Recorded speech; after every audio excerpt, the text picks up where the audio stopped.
내게 말하는 천사가 내게 일러주었다. 너는 외쳐라. 만군의 주님께서 이렇게 말씀하신다. 나는 예루살렘과 시온을 몹시 사랑한다. 그러나 안일한 생활을 즐기는 이방 나라들에게는 크게 화가 난다. 나도 내 백성에게는 함부로 화를 내지 않는데 이방 나라들은 내 백성을 내가 벌 주는 것보다 더 심하게 괴롭힌다. 그러므로 나 주가 이렇게 선언한다. 나는 예루살렘을 불쌍히 여기는 심정으로 이 도성에 돌아왔다. 그 가운데 내 집을 다시 세우겠다. 예루살렘 위에 측량줄을 다시 긋겠다. 나 만군의 주의 말이다. 너는 또 외쳐라. 나 만군의 주가 말한다. 내 성읍마다 좋은 것들로 다시 풍성하게 될 것이다. 나 주가 다시 한번 시온을 위로하겠다. 예루살렘은 다시 내가 택한 내 도성이 될 것이다. 주여, 지금은 아무것도 보이지 않습니다. 주님, 메마르고 가난한 땅, 나무 한 그루 시원하게 자라오르지 못하고 있는 땅에 저희들을 옮겨와 심으셨습니다. 주님께서 붙잡아 뚝 떨어뜨려 놓으신 듯한 이곳, 지금은 아무것도 보이지 않습니다. 보이는 것은 고집스럽게 얼룩진 어둠뿐입니다. 조선의 마음이 보이지 않습니다. 그러나 주님, 순종하겠습니다. 지금은 우리가 황무지에 맨손으로 서 있는 것 같사오나, 지금은 우리가 서양 귀신 양귀자라고 손가락질 받고 있사오나 눈물로 기뻐할 날이 있음을 믿나이다. 지금은 예배드릴 예배당도 학교도 없고 그저 경계와 의심과 멸시와 천대함만이 가득한 곳이지만 이곳이 머지않아 은총의 땅이 되리라는 것을 믿습니다. 주여, 오직 제 믿음을 붙잡아 주소서. 언더우드 선교사의 보이지 않는 조선의 마음이라고 하는 기도문 가운데 일부입니다. 언더우드 선교사는 일제강점기인 1885년 25살의 나이로 우리나라 최초로 내한한 미국의 선교사입니다. 후에 조선 예수교 장로회 일대 총회장으로 대한민국 개신교 장로회의 아버지로 한반도의 장로회를 전도한 최초의 선교사입니다. 알지 못하던 조선의 땅에 들어와 온갖 싸늘한 시선과 경계의 눈초리 가운데 복음을 전하게 해왔던 선교사 언더우드가 고국에 보낸 간절한 기도문의 일부입니다. 아무것도 보이지 않는 조선 사람들의 마음이었지만 언더우드의 헌신과 섬김을 하나님께서는 긍휼히 여기셨고 조선 땅에 복음의 씨앗이 심어지게 하셨습니다.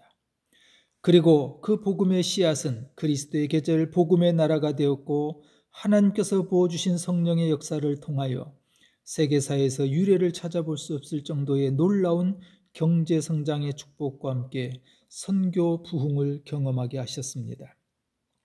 비록 그때는 보이지 않는 조선의 마음이었지만 머지않아 은총이 땅이 될 것을 믿고 부흥을 꿈꾸며 순종 헌신하였던 언더우드 선교사의 기도는 믿음의 기도였습니다.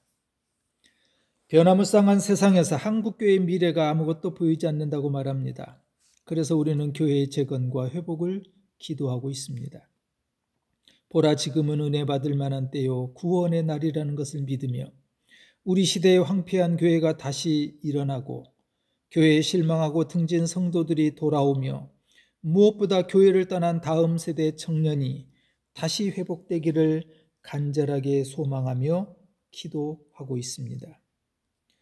조선의 첫발을 디뎠던 언더우드 선교사에게 조선은 아무것도 보이지 않는 절망의 땅이었지만 소망으로 예수 그리스도를 심고 복음을 전하는 기회의 나라가 되었습니다. 마찬가지로 지금의 한국교회가 어려운 형편 가운데 있지만 하나님께서 우리에게 주신 새로운 기회라고 믿습니다.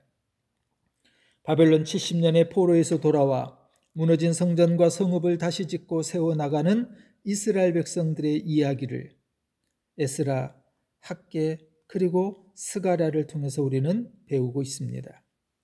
우리는 이 땅의 교회가 치유되고 회복되는 소망의 말씀을 이 성경의 본문에서 찾아보고 있습니다. 포로에서 돌아와 성전 재건을 시작한 백성들에게 학개 선지자가 전하였던 말씀, 오늘부터는 내가 복을 내리겠다 약속하시는 이 하나님을 우리도 기대하기 때문입니다. 갑절로 임재하실 하나님의 영광을 소망하며 우리 교회도 부흥을 기도하고 있습니다. 구약 스가랴서는 성전 재건과 회복에 대한 이야기입니다. 하나님이 기억하신다라는 뜻을 가진 스가랴는 학개와 함께 성전을 다시 세우도록 격려했던 선지자입니다. 1장 3절에서 너희는 내게로 돌아오라 그리하면 내가 너희에게로 돌아가리라는 하나님의 약속을 선포합니다. 이스라엘 백성들처럼 우리는 다시 하나님에 대한 절대 믿음으로 돌아가야 하고 하나님의 말씀으로 돌아가야 하며 하나님의 다스리심 안으로 돌아가야 합니다. 그래서 지금은 하나님께 돌아가야 될 때입니다. 스가랴서 안에는 8가지의 환상이 등장합니다. 스가랴는 이 환상들을 통해서 16년 동안 중단된 성전 공사를 다시 시작하는 이스라엘 백성들에게 하나님의 성전이 세워질 때 이루어질 그 약속을 말씀하고 있습니다. 7절에 첫 환상을 보여준 때가 다리오 왕 2년 11월이었습니다. 1절에 처음 스가랴에게 말씀이 임하였던 때가 다리오 왕 2년 8월이었으므로 이 첫 약속 이후 석 달이 지나고 첫 번째 환상을 보여줬던 겁니다. 유대인의 달력의 11월은 우리 달력의 약 2월에 해당되는데 즉 스가랴가 말씀을 받은 때는 기원전 519년 2월경이었을 겁니다. 스가랴가 보여주는 회복에 대한 환상은 무려 16년 동안 중단 상태에 놓여 있었던 성전 재건 공사가 다시 시작된 6월 24일로부터 정확히 5개월째 되는 날이었습니다. 그리고 학개 선지자가 성전 재건을 다시 시작한 이 백성들에게 선포했던 축복의 말씀, 이 성전의 나중 영광이 이전 영광보다 크리라. 오늘부터는 너희에게 복을 내리겠다라는 이 말씀 이후 2달이 지나고 나서 보여준 내용입니다. 스가랴가 소개하는 8가지 환상은 이스라엘의 장래 회복에 대한 것들입니다. 이 환상들은 뚜렷하게 3가지의 형태로 등장합니다. 환상을 보고 그것에 대해서 질문하고 또 대답하는 형태가 그렇습니다. 8절에 내가 환상을 보니 먼저 환상을 봅니다. 붉은 말을 탄 사람이 화석류 나무의 사이에 서 있고 붉은 말, 밤색 말, 흰 말이 서 있었습니다. 9절에 이 말들은 무엇입니까? 보여진 그 환상에 대한 질문을 합니다. 그리고 내게 대답하되 환상에 대한 대답으로 구성되어 있습니다. 오늘 본문은 첫 번째 환상으로 붉은 말을 탄 사람의 이야기입니다. 그리고 8절에 내가 밤에 보니 라는 말씀에서 알 수 있듯이 스가랴는 밤에 이 환상을 보았습니다. 밤의 환상을 보았다는 것은 스가랴가 살았던 시대가 어두운 밤과 같았다는 상징적인 의미이기도 합니다. 즉 스가랴는 어두운 시대에 하나님이 주시는 비전을 봤던 선지자입니다. 그리고 그것을 백성들에게 선포합니다. 첫 번째 이 환상의 주인공은 붉은 말을 탄 사람입니다. 환상으로 보여주신 여러 가지 중에서 붉은 말을 탄 사람이 가장 중요한데 이 사람은 주님의 천사로 소개되어 있습니다. 붉은 말을 탄 사람은 여호와 주님의 천사라는 겁니다. 주님의 천사는 하나님이 동원할 수 있는 수많은 천사 가운데 하나가 아니라 주님의 그 천사로 성경은 정확하게 구분하고 있습니다. 이스라엘 백성들에게 미래의 성전의 회복과 영광을 알려주고 있었던 분, 주님의 천사는 구약시대에 나타난 성육신 이전의 그리스도라고 성경학자들은 해석하기도 합니다. 그리고 붉은 말을 탄 사람은 화석류 나무 사이에 서 있었습니다. 화석류 나무는 팔레스틴 전역에서 볼 수 있는 나무로 초막절에 감람나무와 종려나무와 함께 초막을 짓는 재료로 쓰이기도 했습니다. 새 번역에서는 소기나무로 번역하고 있는데 우리나라에서는 이 나무가 제주도에서 볼 수 있다고 합니다.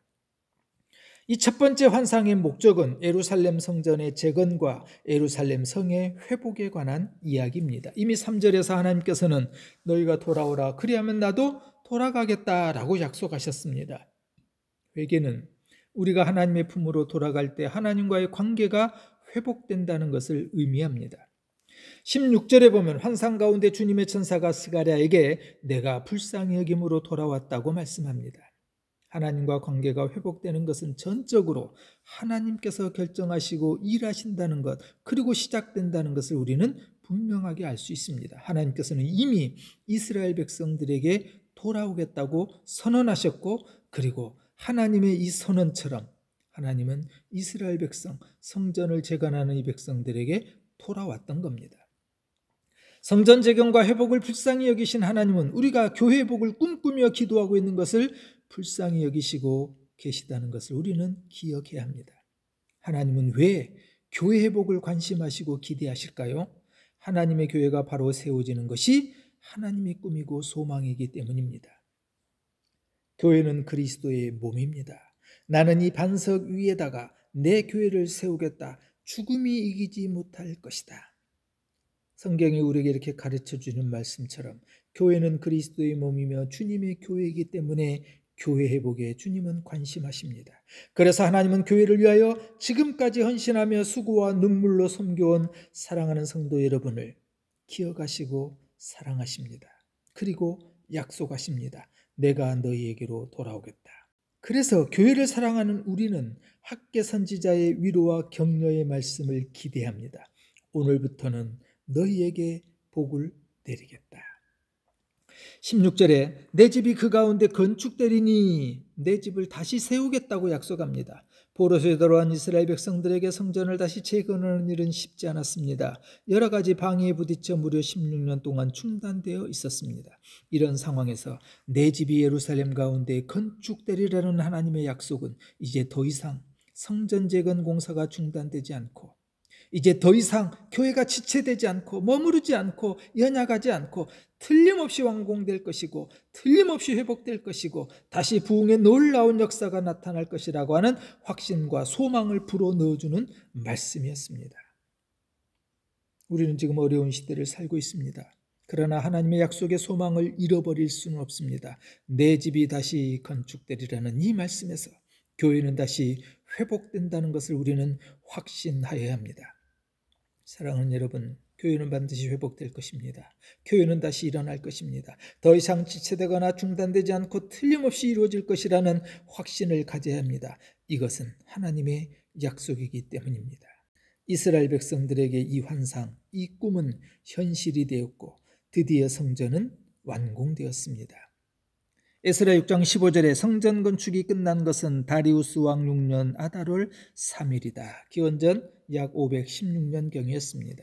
또 16절에 예루살렘 위에 먹줄이 쳐지리라, 측량줄을 다시 긋겠다고 말씀합니다. 17절에서는 나의 성읍들이 넘치도록 다시 풍부할 것이라, 내 성읍마다 좋은 것들로 다시 풍성하게 될 것이다. 하나님은 성전의 재건과 함께 마을의 회복을 약속하십니다. 성전이 재건되고 예루살렘 성이 복구될 뿐만 아니라 나라의 모든 성읍들이 옛날과 같은 번영을 다시 누리게 될 것이라는 약속입니다. 스가랴 선지자가 전하는 하나님의 약속을 듣고 있는 백성들은 누구인가요? 하나님께 범죄해서 선민의 특권과 축복을 잃어버렸던 사람들입니다. 그런데 하나님은 성전의 회복에만 복 주시는 것이 아니라 성전 재건을 소망했던 백성들을 위하여 그들의 삶의 터전인 성읍까지도 복을 주시겠다고 말씀합니다. 훗날 이것은 현실이 됩니다. 그래서 안전하게 살 수 있는 성벽이 완공됩니다. 주님께서는 하나님의 일에 관심을 갖는 사람들의 삶의 터전에 언제나 좋은 것들로 풍성하게 복 주시는 분이십니다. 교회 회복을 통해서 도시와 민족이 더 나아가 우리 각 가정 자녀들에게도 회복과 축복이 임할 것을 약속합니다. 이처럼 교회의 회복은 우리 가정과 자녀들의 회복뿐만 아니라 도시와 민족의 회복이 되기 때문에 중요합니다. 우리가 교회를 위하여 헌신하고 이 교회를 아름답게 세워갈 때, 더 정확하게는 내가 교회가 되어 세상에서 교회답게 살아갈 때 나만 아니라 내가 발딛고 살아가는 삶의 모든 환경, 가정, 일터, 마을, 국가에 언제나 좋은 것들로 풍성하게 하실 것입니다. 오늘 말씀을 정리하면 스가랴 1장에서 성전 재건을 통하여 4가지를 약속하고 있습니다. 첫째, 하나님은 우리를 불쌍히 여기는 마음으로 돌아왔다고 하십니다. 나는 예루살렘을 불쌍히 여기는 심정으로 이 도성에 돌아왔다. 성전 재건, 교회 회복은 하나님께서 다시 우리에게 돌아오시는 일입니다. 두 번째, 내 집이 그 가운데 건축되리라고 약속하십니다. 그 가운데 내 집을 다시 세우겠다. 성전 재건, 교회 회복은 하나님의 꿈이기 때문에 반드시 이루어집니다. 세 번째, 예루살렘 위에 먹줄이 쳐지리라. 예루살렘 위에 측량줄을 다시 긋겠다 하십니다. 측량줄은 일정한 간격을 두고 매듭이 있어서 건축할 때 쓰이는 먹줄을 말합니다. 그 먹줄이 쳐진다는 것, 측량줄은 다시 긋는다는 것은 더 넓어진다는 뜻입니다. 성전 재건, 교회 회복으로 교회의 지경은 더 넓어질 것입니다. 교회는 부흥할 것입니다. 네 번째, 성읍 전체가 다시 넘치도록 풍부해질 것이라고 약속합니다. 성읍마다 좋은 것들로 다시 풍성하게 될 것이다. 성전 재건, 교회 회복은 마을과 도시의 영적 부흥을 일으키고 그리스도의 계절을 오게 할 것입니다. 낯선 조선 땅에 척박한 환경을 보고 주여 지금은 아무것도 보이지 않습니다. 그러나 머지않아 은총의 땅이 될 것입니다라는 것을 믿었던 선교사 언더우드의 기도처럼 대한민국과 한국교회의 미래가 보이지 않지만 머지않아 이 교회를 통해서 다시 은총의 땅으로 회복될 것을 우리는 기대하며 기도합니다. 내가 돌아오겠다. 내 집이 건축될 것이다. 먹줄을 쳐지는 것처럼 교회의 지경이 넓어질 것이다. 교회 회복으로 마을과 도시들이 좋은 것들로 다시 풍성할 것이다. 우리도 스가랴가 보여주는 이 환상을 보고 꿈을 꾸며 교회 회복을 위해서 기도할 때 교회는 위기를 넘어 새 힘으로 복음의 영향력 있는 교회가 될 것입니다. 교회는 한 영혼을 소중히 여기며 영혼을 살리는 교회가 될 것입니다. 교회는 이웃과 세상을 섬기고 나누며 구조와 봉사하는 교회가 될 것입니다. 교회는 다음 세대를 양육하고 준비시키며 훈련하는 교회가 될 것입니다. 예배하는 우리 모두가, 그리고 우리 교회가 좋은 것들로 풍성하기를 주님의 이름으로 축원합니다.